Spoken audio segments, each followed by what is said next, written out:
Thank you, Sandra. Thank you, everybody, for being here. It's really nice to... What? Thank you, everybody, for coming out to watch the film. I just want to thank Sandra and Gregory, of course, and Ashkal Alwan for the opportunity to produce this work, both in Lebanon but also in Colombia. And especially thank also Maya for a really interesting collaboration that has lasted a few months and ended up in what you're going to see. I also want to thank some of the members of the crew that are here today, Joey and Hattie. Thank you for your hard work. And I also want to thank the producers of the film that are not here, the Hordaland Kunst Center in Norway, the Malva in Buenos Aires, and Rodas 10 in Sweden.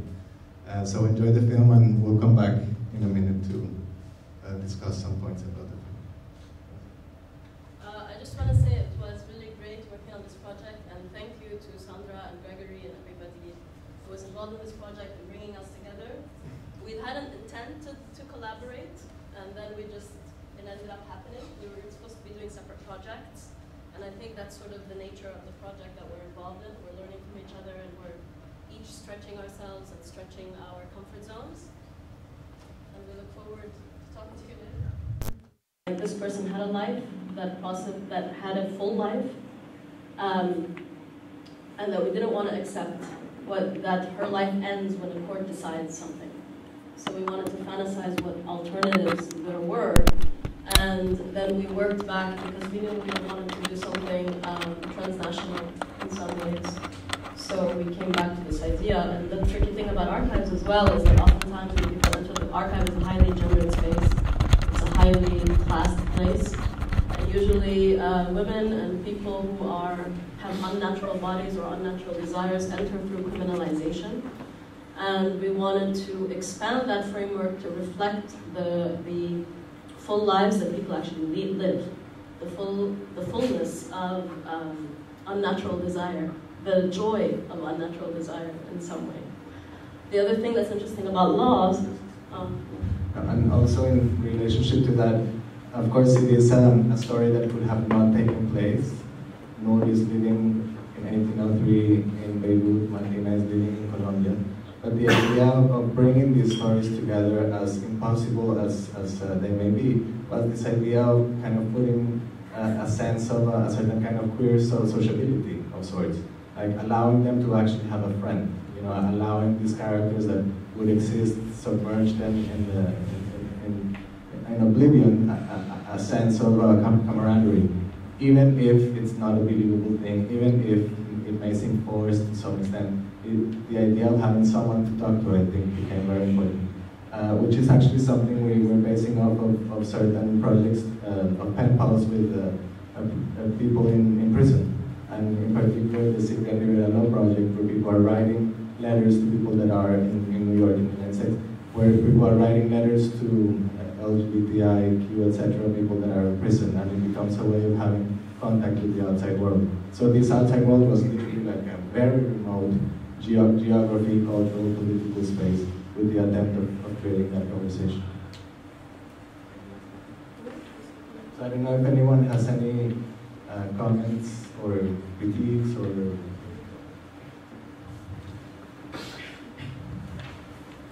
Congratulations. Just the last sentence that you just mentioned, actually, which I was asking myself throughout the film, is the skinship or solidarity that existed between these two characters. You mentioned it was forced, but you also put it in the context of historical fantasy.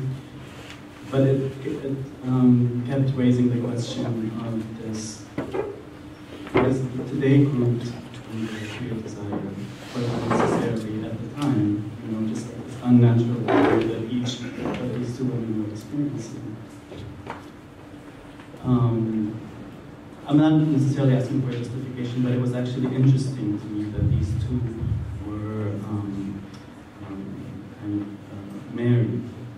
Just there was this empathy from one to the other, even though they wouldn't be grouped necessarily under this, sexuality as we know it today, because even under these marginalized groups at the time, people were not accepting of the other, even if one would be self-identified as a lesbian and the other as a hermaphrodite.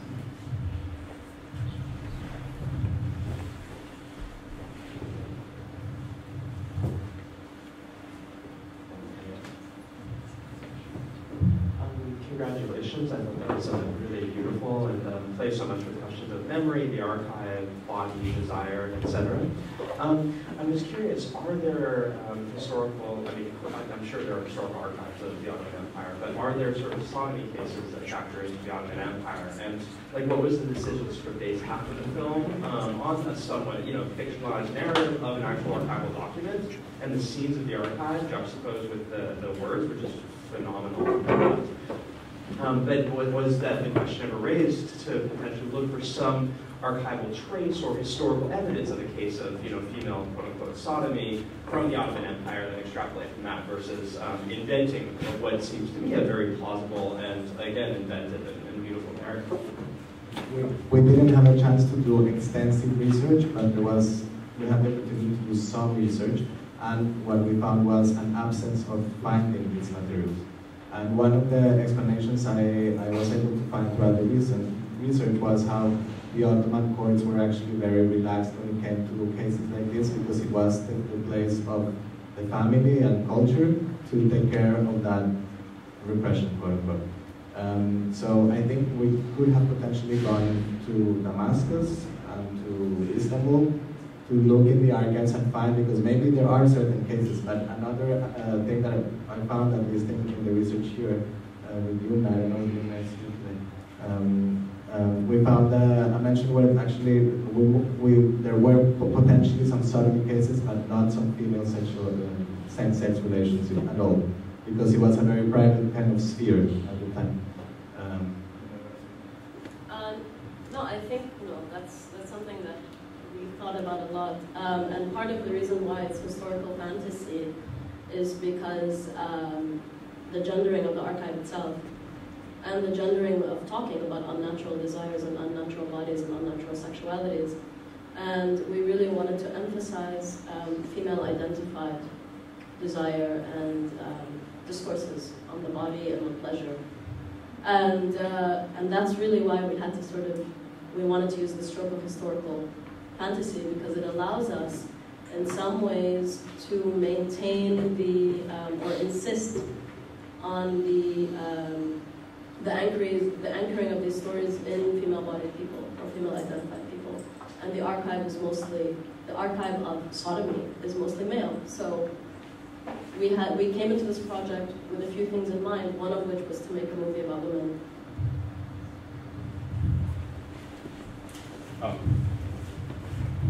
I can raise my voice. It's full of record. First of all, it's a very beautiful film, so thank you so much. I just had a question about the ending, because it struck me the way you shifted scale as well and went from an extremely intimate narrative, very, very personal narrative, and then kind of raised questions around the Bolivarian Revolution, cholera outbreaks, those kinds of things. And so I wonder if you could just elaborate a little bit about that shift. Okay, we had a conversation about this, but it was a coincidence, because I was writing the last letter, and in conversation with Pablo Bedoya, a person who's been really studying this material, we said, okay, Martina was French, she's free, but what happened to her? What could have happened to her? And what were the historical circumstances at the time that led to these cases becoming unimportant again? Because when the independence movement started to grow, the colonial courts got dissolved. They started to criminalize, day-to-day insurrections, people that were planning the revolts and so on. So these kind of morality cases were shifted elsewhere. So we thought that it was a good opportunity to also shift the terms from the tragedy trope to the heroic, right? When she becomes a messenger of the movement. And it was also an opportunity to tell the story, and the contextual story, historical of the independence movement, which is the moment in which, of course, this kind of, the discourse didn't end, but at least it got dissolved temporarily from a repression of sex and gender on those terms to a political conversation around freedom, class, etc. Freedom from strength, etc.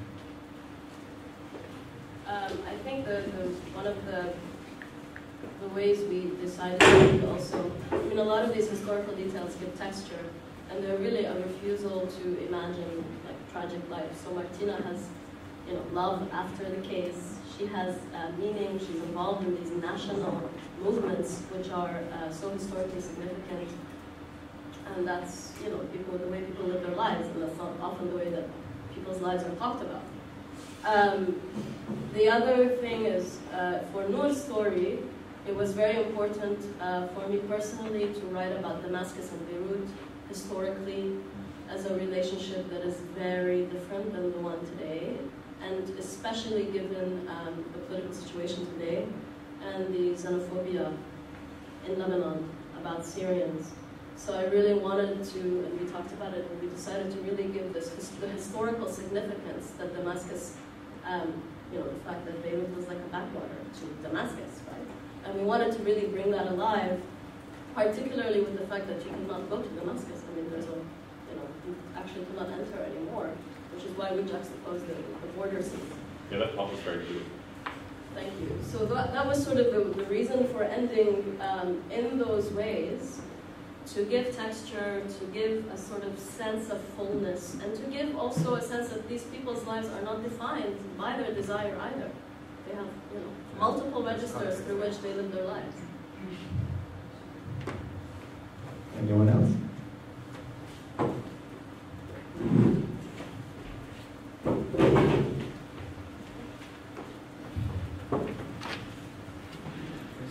Congratulations. I just actually had one question. It's related to the choice of portraying an actual modern woman in the middle of the movie. Because throughout the whole movie, you had just scenes that were more fictional, like an inspiration of a modern place that would relate to the text. And so you have just of women, and then you have a very intimate portrait of women in the middle of the movie. And I was wondering why you did that. Well, there are two presences in the film throughout. One is Maya, and the other one is Jennifer playing Martina. And that specific scene is the moment in which it is disclosed that the doctors are debating whether she is a woman or a man. And oftentimes, for me, it was very important to have a face on that decision, a face that is seemingly a female presented person that is being questioned on that choice of presenting herself in that way. So that scene for me is actually critical, because it's the moment in which you are exposed to the labeling of the body, but also the naming of those identities, which I think is something that perhaps will maybe surface throughout the conversations this weekend. Is what does it mean to actually continue to insist and for the focus of our activisms to be on naming and labeling, and the kind of reductive strategies that presents. So this idea of having that it's either a man or a woman with that face, to me was something that was poignant, a point I wanted to stress. Especially just for intersex people who are usually their entire lives are reduced to their genitals. So we really wanted to present the face, right, as a sort of canvas upon all of us to see ourselves in. And that was a very sort of conscious decision to do, given the way that intersex people are often only thought of as genitals or as freaks, right? So that's also the reason why Martina is in the archive in the first place, is through that vector, right? So we wanted to sort of present the face as an alternative. My only problem with it was because, like, in the part where you have the readjustity, you can recognize it's actually not Damascus, at least I can. So for me, it also gives a lot of space about who the girl is. About who the girl is, because there is a bit of confusion around it, because a lot of times you weren't actually presenting the actual place, you were presenting another place. So I was confused if you were presenting women in general to show the relationship between this woman, or if it's actually a presentation of Damascus. I don't think so. That wasn't the intention to show Damascus. We couldn't go to it. We wanted to, but we couldn't. So then why show Sidon? Because Why did we choose Sidon? Because I actually did want to have a place that resembled Damascus, and we had not been able to, or perhaps we could have gone there, but they forbid me to go even close to the border. So I think for me it was important to have a sense of place and a street, because I thought that the film should end with you know, since it was also a happy ending of sorts, that they would be there. They would be walking and living their life. And many places are not the place that they're supposed to represent, so in that sense it's consistent. Yeah, but this is what I meant. When it came to the actual location, most of the locations do not represent the actual location. And then the actual portrait of someone should represent the portrait. Okay, well, when I was responding to the intersex question was the actual portrait in the middle of the film. I think you were referring to the end of the film, so scratch what I said. There's maybe one last question.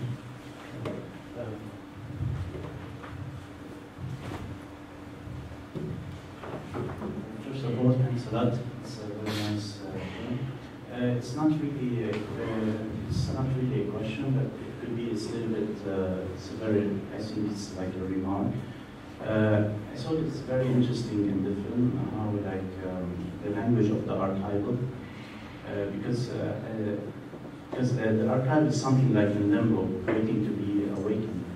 And there was once, from one side, the Colombian story is based on archive, and it has been awakened and then transformed equally to this fictional language, which was done on the other side of the stories. And for me, it's very interesting because this creates a language, not anymore a sexual language, which I guess it was kind of referred a long time ago by, like in one of the book of Michel Foucault, Volonté de Savoir, is how to create a language about sexuality. And I think the fictional part, for me, I didn't know which one was archival, I didn't read. And I saw like the merge between them created that sexual language, which we should look forward, and it has transformed this archival, you know, not just a mere historical facts, but more a language that we are looking forward today in our contemporary society. And thanks for that. It's really nice to see. Yeah, I'll just say something. I think one of the things we were trying to sort of work against, and it's something that people who work in archives are constantly sort of rubbing up against, is this idea that if it's not in the archive, it didn't happen. So we were really trying to present lives that could have happened, you know, lives that probably did happen in different sort of amalgamations. They're just not found in the archive for structural reasons, because the archives aren't only spaces that we create, they are spaces that are created, that then become the province of history.